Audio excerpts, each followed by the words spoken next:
nítorí afẹ́ kó yé yín bẹ́ẹ̀ nù ní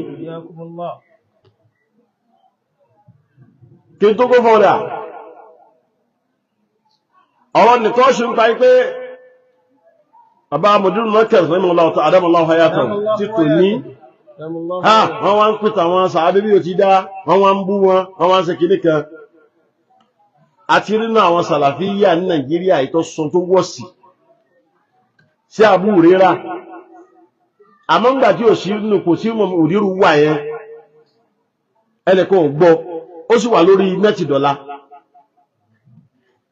mi bá ti ẹ̀wọ́n tí àfáà yẹn torí mi sábà fáìlìsì sí wọn èmi gbọ́ wọn àwọn bí ti wùyó ó ti yé wa pé Abu Huraira Imam Ali ní tẹ̀lé ń bóyá ọlọ́dọ̀ Muawiya ọwá ní ọmọ ẹ̀rọ́dọ̀ wa ní tẹ́lẹ̀ níbẹ̀ wọn lè ṣe kọ́ ọmọ àbẹ́ àmọ́yà yìí dásàmù bẹ̀rọ̀dọ̀ ọbẹ̀ ń bẹ̀rọ̀dọ̀ Muawiya lówó tí ó bù aló jẹjẹ al-istiqamu wa dasamu na'am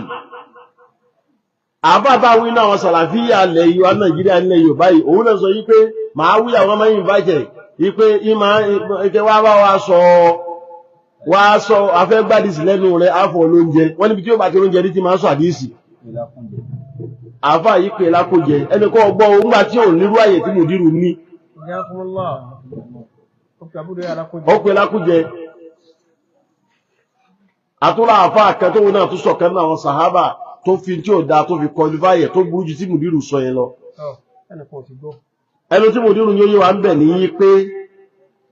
gbogbo tí ń jẹ́ kútùbù tàríkì gbogbo tíra tàríkì ló sọ fún wa ló pìtà àwọn sàhábà ìfà kò sẹ́ni tí ọ̀ká ipa àwọn sàhábà wọ́n ṣe kìyànà fún Ali Rasulullah sallallahu alaihi wasallam tàbí ní inú tàbí mọ̀ pé Ọlọ́run fún rẹ̀ lórí ilẹ̀ Ọlọ́run yìn àwọn sàhábà tó pọ̀ nínú Al-Qur'ani ó yìn wọ́n jù ó yìn wọ́n kò jù àmọ́ pọ̀ kámọ́ lójú ní tó bá ti kọjá bẹ́ẹ̀ tí mọ́ lọ́mọ pé jù àmọ́lọ́run já iye wọn ikú òyìnbó sáwọn sàhábà a lè gbọ́ lẹ́nu mùdírù yìí pé sàhábà ikọ̀ wọ̀ náà nínú àwọn àyátul Qur'aniyya tí ṣe mọ́díhù sàhábà ọlọ́ni al-awwaluna as-sabiquna al-awwaluna min al-muhajirin wal-ansar والذين اتبعوهم بإحسان نتولى في بريه لكي رضي الله عنه ورضوا عنه الله تصدق كيف محمد رسول الله والذين معه أشداء على الكفار الله هو يا صحابة الله تقول في آيات القرآنية كيو نيونا النبي نادل يوايكي لو أنفق أحدكم مثله لذهبا tẹ́lúkà kò yí bá ná owó tó tó dé kéde òkè sóbì wà yìí ní kápè torókè wúdù ẹni kò débẹ̀ ẹ̀ tí débẹ̀ àwàlá débẹ̀ òkè wúdù yìí bó tó wá tó yìí kó wá di góòdù kéèyàn wá kó máa gé kéèkéèké kó máa ná sójú ọ̀nà Islam fa wọ́n fi wá wákò rẹ̀ wọn bá dédé gbàǹjà ìlọ́wọ́ rẹ̀ nínú àpò rẹ̀ mọ́nú owó tọ́wá ní kí ló fi sí kó lóun ná sójú ọ̀nà tọ́lọ́run ni Ànábì ní bó ti pọ̀ tó wù ní kò ní dépò àwọn sàábì wọn. Ànábì náà yìn àwọn sàábé Al-Qur'ani yìn àwọn sàábé bàbá mùdúrù náà sọ fún àyíké àwọn sàábé jábọ́ lọ́dọ̀ Ọlọ́run àmọ́ tàríkù kò sí ilé kéwú kan láyé tí ò ní kọ́ tàríkù tí ó sì ní kọ́ tí mùdúrù sọ yìí kò sí ilé kéwú tó kọ́ pàtàkì Ìsìlámì tí ò wà ní sọ fún mùdúrù sọ yìí àmọ́ bọ́lọ̀n ti sọ̀rọ̀ àwọn sàábé ní Al-Qur'ani wí bọ́lọ̀n ti sọ òun náà Ànábì wí àmọ́ ká mọ̀ yí pé sàbí sàárò tó lé kò tó ta lọ́dọ̀ yìí ilé ìbò any charity begins at what? At home fúnra Ọlọ́run ló sọ yí pé kul ma as'alukum ajra illa al-mawaddata fil qurba sallallahu alaihi wa sallam ila nabi jara ma be o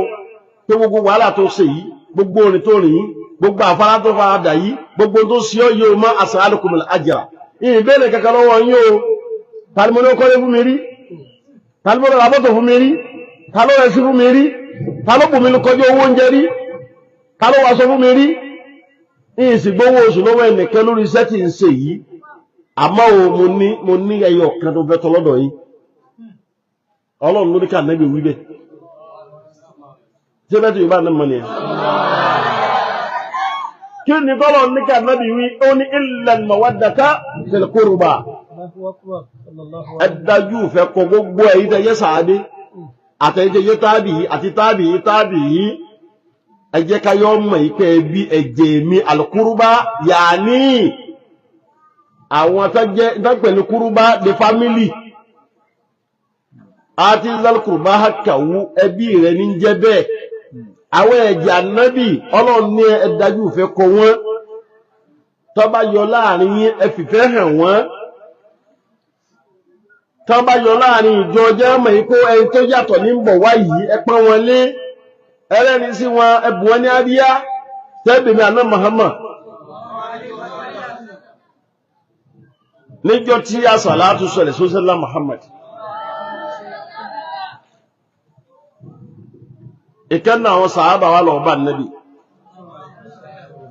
ó ní àrọ́fná kayfa nusallimu alayka ya Rasulallah kayfa nusalli alayka gbogbo gbàlán sálámà sí ìrànlẹ́bẹ̀ tẹ́tẹ́lẹ́ pé assalamu alayka ya Rasulallah assalamu alayka ya Rasulallah tàbá fẹ́ wọlé àní salamu alayka ya Rasulallah tàbá fẹ́ dágbé nípa lọlé salamu alayka ya Rasulallah tàbí dágbé nípa taslim ká sí salamu alaykum láàfin ma dágbé ní fúnra wa àyíbẹ̀kọ́ ni kayfa nusalli alayka bó láti ṣe salatu fúnra Nabi torí wọn gbọ́ salatu rí sallu alayhi wa sallimu taslima wọn gbọ́ ní taslimu náà ní bẹ́ min bidayatil anbiya'i wa rusul ila nihayatihim salamu náà ní bẹ́ kò sí salatu yẹn wọn mọ̀ ngba Nabi wa ní salatu fún mi ó ní sallu alayya salata ibrahimiyya wa ma hiya Allahumma salli ala sayyidina Muhammadin wa ala ali sayyidina Muhammad kò sí sahabin bẹ́ warham Muhammada wa ala Muhammadi wa barik ala Muhammadi wa ala ali Muhammadi wa akadha jara buti lonu ni iki sosu as-salatu ala nabi wa ala alihi annabi lo dale o awal me ka to tamassaka bi ali sunna àwọn shi'a ni bawo ba salatu wa Allahumma salli ala Muhammadi wa ali Muhammadi Allahumma salli ala Muhammadin wa ali Muhammadi báwọn tí sá salatu fadna Muhammadu ni wọ́n lá Nabi sọ pé nínú hadith tí mo kàlẹ̀ pé taraktu fikum amrayni la tadillu ma tamassaktu bihima ó ní kitabullah wa itrati àwọn ẹbí mi dọ́dọ̀ iṣu kitabullah wa itrati àwọn wọn pè ní itratu Nabi wọ́n hum ahli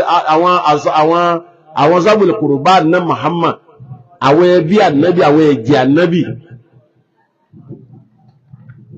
tó tí ó ní sí tọba wá rí báwọn ní ànábì náà ti mọ́ táwọn èèyàn ó ṣe ó ní ahibuni bi hubbillah ẹ fẹ́ràn mi pẹ̀lú ìfẹ́tẹ̀ ní sọ́lọ́hun wa ahibbu ali bi hubbi ẹ fẹ́ràn ẹbí mi pẹ̀lú ìfẹ́tẹ̀ ní sí mi ẹ má lẹ babalẹ́sìn ẹ̀ ní tẹ̀lọ́mọ gbogbo àwọn ọ̀pọ̀lọpọ̀ àwọn èèyàn tàbálà ń ka tàríkì tọ́lá ma fi yíra wa kò sí tó kàwà ipé sàábé kan ó ṣe dá kò ṣe dá àmọ́ yóò ma jẹ́nu wa ipé wọn ṣe dá alalitilak mùdírì náà sọ pé wọn ṣe dá náà wọ́n ni wọ́n ṣe ìtí wọ́n ṣe ní wọ́n wá ṣe dá kò ṣe dá kọ̀kẹ́ nìkan mùdírì náà sọ mọ́ ipé wọ́n wọ̀n náà báwọn kan ti yánú pagà ẹndí mi lọ́wọ́ pẹ̀lú bẹ̀tí ló fẹ́ mọ̀ ẹ̀wọ̀n bẹ́ẹ̀ àwọn kan ti yánú padà tó ní ìyá Ànábì sọ báwọn àwọn tó pẹ̀lú àwọn ní alùkílẹ̀ pẹ̀lú àwọn yìí àwọn sàlàfíyà yìí náà wọ́n yánú padà ẹnu wọ́n gbà bẹ́ẹ̀nu mùdírù ò ti gba kó ní mùdírù àwọn sàádé kò ṣe é dá abẹ́nu ti gbà ń lọ́dọ̀ yìí kẹ́ ní ìyá Ànábì àti bàbá Ànábì bẹ́ẹ̀nu náà inú yìí ṣe dọ̀tí tó báyìí wọ̀lọ̀kọ́lá Rasulullah hadha al-qawl kọ́lá bá Nabi bá sọ wẹ́ tó wà máa kúlù kẹ́ wá wí jáde sáà Nábì yẹn nítumọ̀ lọ́dọ̀ yín báyìí.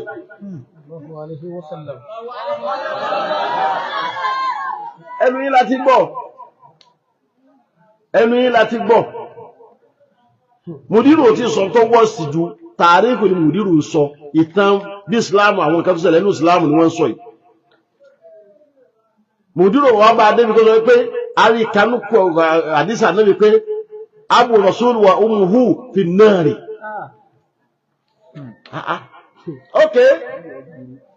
èyí ta ló wá burú jù nú ogbè. Bàbá lọ wọn tíra tàríkù kan bẹ wọ́n pè ní Nurul Absar. Ó sọ̀rọ̀ pa àwọn masira siratu Rasul sallallahu alaihi wasallam púpọ̀. Mo wá ka débi kan níjọ́ mo ka débẹ̀ èmi ọmọ pé yẹn máa wo tíra ké yẹn máa jẹun lọ́wọ́ ń jẹun lọ́wọ́ ni wọ́n ka tíra wọn ní sàn gbádùn rẹ̀ mo wá bá débi kan níjọ́ mo ti close tíra wọn ní èrí kàbádùn. Iyakumullah Nurul Absar. Kí ni kan wọn ni wọ́n wá tọ àwọn ẹ̀jẹ̀ Ànábì tí wọ́n palẹ̀ ra wọn. Hasan ọmọ Ànábì Muawiya ibn Abi Sufyan tó fẹ́ gbàgbé wọn lọ́wọ́ mọ́mọ́ Ali náà ló ní kẹ́ fún ní wọ́jẹ́ wọ́n máa yàwó ẹ̀ ní pé báwa fún ní wọ́jẹ́ á fún ọ ní nǹkan báyìí. Ọmọ Ànábì ẹ̀jẹ̀ Ànábì.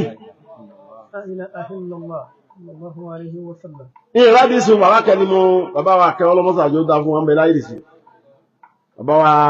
former Grand Kadi bàbá ẹ̀jọ̀ Sarun. Ọmọ kan wá ń bẹ wá dàlúùm ọmọ yẹn máa láìkẹ́ wà onínà ṣáàtù dáadáa ń pè ní Ibrahim ó ti di lọ́yà ní sàbí kan. Mo wá pàdé ẹjọ́ kan máa ìwọ ní Ibrahim mo wá dì máa kí wọ́n láfa àyìn ìṣèlú wọn bá bù wọn. Ọmọ mi ló dì mọ́ra báyìí. Ó ní wà kábdì ẹ̀jẹ̀ mínú ẹ̀dọ̀ mínú. Ìbára Nábì lọ́wọ́ lò wọ́n nígbà Nábì ti wí jọ́tà Fátímà yóò ní. Bẹ́ẹ̀ na sàhábà ń bọ̀ wá báyìí wọ́n lá Nábì kò rá wọn sàbí wọn ni pé Ànábì wa ni iya Fatima binti ọmọ minu ya kabdi ya dammi man ahabba ahabbani wa man ahabbani ahabba Allah. Wala Ànábì wà lórí mímbàrí asanu ta wi ń ṣe wà ń ṣe lè pa pẹ̀lú ọmọ kan ló bá àwọn ọmọ kan tin disturb yin ni wọ́n ṣe lè pa lọ́wọ́ owó ọmọ wọn fẹ́ ran asanu lọ́wọ́ kan ta Ànábì di Ànábì bọ́ọ̀lù ní mímbàrí ọlọ lájà fún wọn. Kọfọ́ mọ́ sí rí káwáyé pé ẹjẹ̀ Ànábì wọn ni láwọn kan láyà wọn fún níwọ̀ jẹ́ kí l'Ànábì ṣe fún yín ẹ̀ṣẹ̀ Ànábì àwọn oníwọ̀n wọ̀ náà tó rá Ànábì sọ pé àti bóyá àdísì yẹ sọ yíhù ní bídọ̀ yíhù lánàbì ikẹ́fọ̀ yaf'alu ma yasha'u li'annahu min ali al-badr ẹni tó bá wù wọn tó bá ṣe kán sí wà sí gbé ni torí pé al-Badr ni wọn àánú wọn jagun Islam. Ànábì náà sì fi ilẹ̀ ikú wọn tóbi kọjá ipẹ́ ní kò lè bá wọn dárájà wájú Ọlọ́run àwọn oníwọ̀n wọ̀ náà àmọ́ sí ìtọ́ ṣe yìí pọ̀ ó tóbi àbí ò tóbi ìtọ́fẹ́ náà máa pàmọ́ yìí ó sì wà máa tú gbogbo yìí nílẹ̀ mọ́ àwa lọ́lọ́wọ́ ń gbé wọn náà àríwọ́ wà nìjẹ́ náà àmọ́ tí ṣẹlẹ̀ ní lẹ́yìn asálù ní Hùsáínì tọ́jọ́ máa Ànábì kìí ṣe pé wọ́n pa lásán wọ́n bẹ́ orí ẹ̀ ní wọ́n tún wá bẹ́ orí rẹ̀ tán ẹni tó bẹ́ orí rẹ̀ wá fi ọkọ̀ ló ègún orí wa náà sókè bí àṣì ara ìkébó ẹwọ orí Hùsáínì nì ọmọ ma Ànábì wọ́n pa sí àdúgbò kẹfẹ́ pẹ̀lú Karbala tó bá dé Iraq ló wà mo débẹ̀ wọ́n wá bẹ̀rẹ̀ sí ní gbá orí Ànábì bẹ́ẹ̀ à ń gbá bọ́ọ̀lù orí Hùsáínì àní afọ́n wọ́n wá ń gbá orí Hùsáínì tàbílẹ̀ Hasan wọ́n wá ń gbá bí a ń gbá bọ́ọ̀lù tí wọ́n fi ń sẹ̀sí láwọn akẹ́nà àwọn akẹ́ tí ń yà mùsùlùmí wọ́n jẹ́ káwọn yóò sọ wọ́n á gbé orí wùn wọ́n gbé sá wọ́n lọ sí Masar àdúgbò kan mẹ́rin pẹ̀lú Hùsáínì bẹ̀ lórí Hùsáínì sùn